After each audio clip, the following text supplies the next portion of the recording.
चांदपुर नाम का एक सुंदर और समृद्ध नगर था।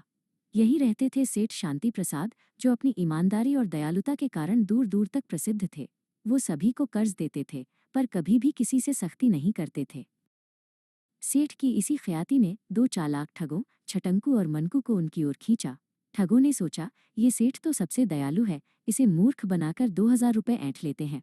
दोनों ने खुशी खुशी एक बैलगाड़ी किराए पर ली और चांदपुर की ओर निकल पड़े। सेठ की हवेली पहुंचकर वे रोनी सूरत बनाकर बोले कि अकाल के कारण उनकी फसल बर्बाद हो गई है और उन्हें बीज और बैल के लिए 2000 रुपये की मदद चाहिए। सेठ ने पूछा, कब लौटाओगे?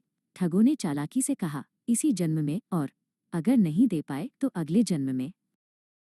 सेठ शांति प्रसाद मुस्कुराए और मुंशी से खाते में लिखवाया, कर्ज ब्याज सहित अगले जन्म में लौटाया जाएगा। मुंशी हैरान था, पर उसने लिख दिया। ठगों को पैसे देकर सेठ ने कहा, याद रखो, कर्ज कर्म के समान है, वो अगले जन्म में भी साथ रहता है। ठग पैसे पाकर खुशी से फूले नहीं समाये और सेठ को मूर्ख समझकर चल दिए। रात को वे एक किसान के दालान में रुके। आधी रात को छटंकू और मनकू ने पास बंधे दो बैलों को इंसानों की तरह बात करते सुना। पहले बैल ने उदास होकर दूसरे से कहा, आज रात हमारे साथ की आखिरी रात है। मैंने पिछले जन्म में अपने मालिक से जो 200 रुपये का कर्ज लिया था, वो महीनों तक हल खींचकर आज चुका दिया है। कल मेरी मुक्ति हो जाएगी। दूसरे बैल ने कहा, मेरा दुर्भाग्य, मुझे पिछले जन्म के 500 रुपये का कर्ज कल दूसरे आदमी को चुकाना होगा। वो आएगा, डंडे मारेगा और मुझे ले जाएगा। तभी पहला बैल बोला, और जो ठग यहाँ मेहमान बने हैं, वे भी सेठ का गधा बनकर कर्ज चुकाएंगे। सुबह होते ही बैलों की बात सच हो गई। मालिक मरे हुए बैल पर विलाप कर रहा था। तभी हट्टा कट्टा रघु डंडा लेकर आया और 500 रुपये न चुकाने पर दूसरा बैल जबरदस्ती लेकर चला गया। ठगों को अपने भविष्य की भयानक झलक मिल गई। डर से कांपते छटंकू और मनकू तुरंत चांदपुर पहुंचे। उन्होंने रोते हुए सेठ को ब्याज समेत पैसे लौटाने की बहुत मिन्नतें की, पर सेठ ने मना कर दिया। कर्ज का समय अगला जन्म तय हुआ है। निराश होकर ठग जंगल की ओर भटक गए, जहां उनकी मुलाकात एक शांत साधु महाराज से हुई।